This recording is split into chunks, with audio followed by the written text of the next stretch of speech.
दोस्तों, इससे पहले की दो वीडियोस में हमने आपको ये बताया है कि किस तरीके से Amazon एक ऑनलाइन बुक स्टोर से एक ऑनलाइन रिटेल जायंट बन गया और कैसे अपनी बिजनेस स्ट्रैटेजीज की वजह से वो इंटरनेट की दुनिया के बादशाह बन गए और किस तरीके से AWS के लॉन्च होने के बाद जब उनकी डील CIA के साथ क्रैक हुई तो जेफ बेजोस रातों रात एक बिलियनर बन गए।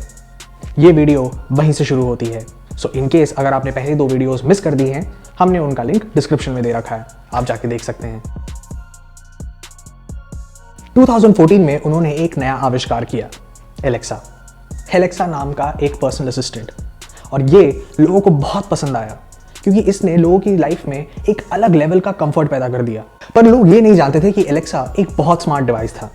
एक तरीके से ये समझिए कि अगर ये डिवाइस ऑन है और अगर आपके कमरे में है और अगर आप इसको कोई इंस्ट्रक्शन ना भी दे रहे हो तो भी ये आपकी सभी बातों को सुन रहा है और अपना सारा एल्गोरिदम इन प्राइवेट कॉन्वर्सेशंस के ऊपर बेस करके आपको पर्सनलाइज्ड डेटा देता है।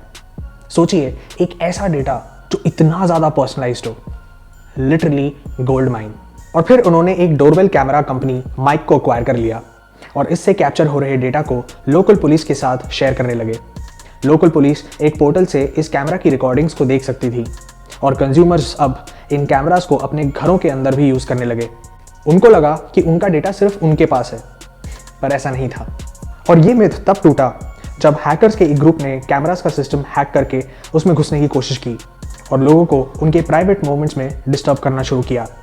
यानी हैकर्स वो सब चीज़ देख सकते थे जो आपके कमरे में हो रहा है। Yo, what's up? How's your day? Who was that? What's going on, buddy? What are you watching? What's up, homie? I still see you.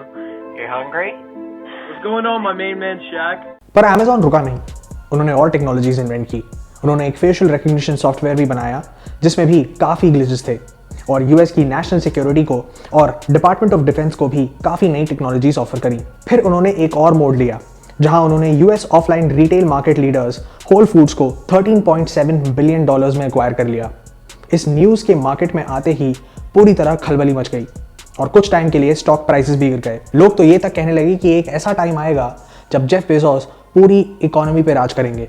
Basically wants to own the whole economy, right? You think he will? I kind of think he will. I kind of think that in like 10 years, Jeff Bezos owns every single thing there is. Amazon ने फिर Amazon Studios launch किया और movie production में भी घुस गए। In fact वो पहली स्टूडियो थी जिसने गोल्डन ग्लोब्स में भी अवार्ड जीता।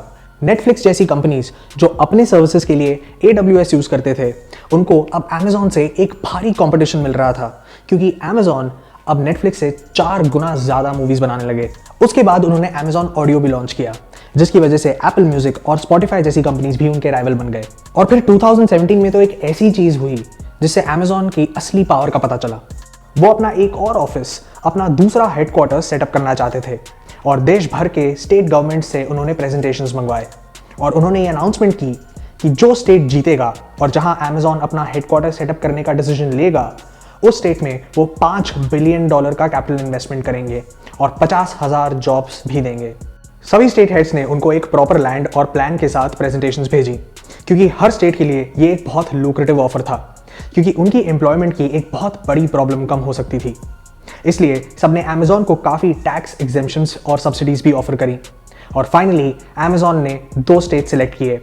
एक था आर्लिंगटन वर्जीनिया और दूसरा था न्यूयॉर्क सिटी, जहां उन्हें $3 बिलियन की सब्सिडीज भी ऑफर की गई।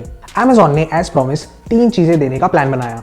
पहला 25,000 जॉब्स पर स्टेट, दूसरा कैपिटल इन्वेस्टमेंट और तीसरा small projects for local community. पर लोगों ने इसके अगेंस्ट बहुत प्रोटेस्ट किया।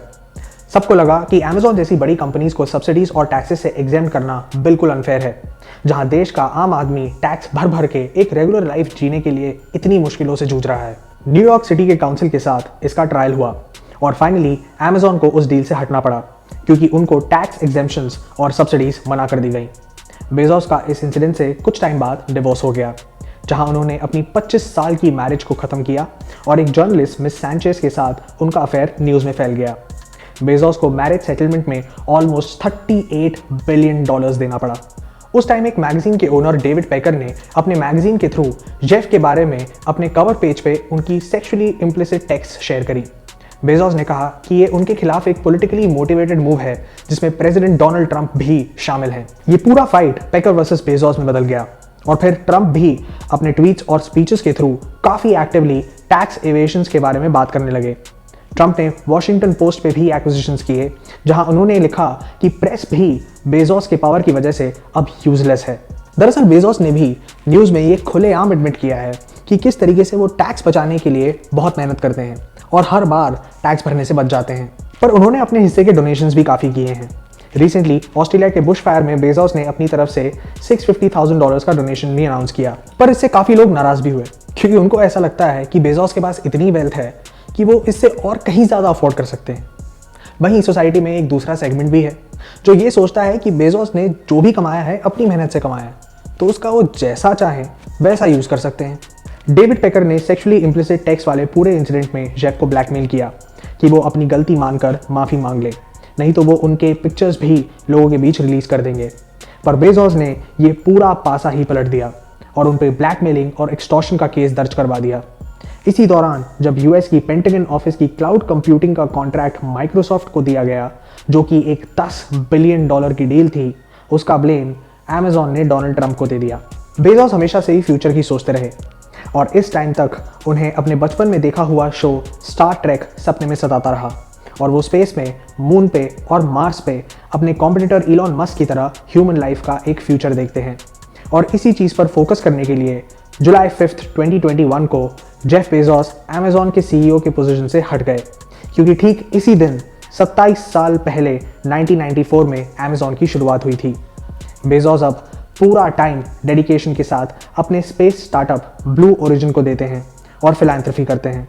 दरअसल इस स्पेस ट्रैवल में भी बेजोस को काफ़ी कड़ी टक्कर देने वाले दो लोग थे, एक वर्जिन अटलांटिका के रिचर्ड ब्रांसन और दूसरे स्पेसएक्स के इलॉन मस्क।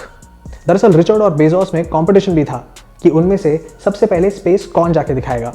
जब बेजोस ने स्पेस ट्रैवल के लिए 2021 में अपनी डेट अनाउंस करी, तो रिचर्ड, जो कुछ दिन बाद जाने वाले थे, उन्होंने अपनी डेट प्रीपोन करी और उनसे पहले स्पेस की यात्रा पर हो आए, जिसमें काफ़ी कंट्रोवर्सी भी हुई क्योंकि उन्होंने कार्बन लाइन को क्रॉस नहीं किया था।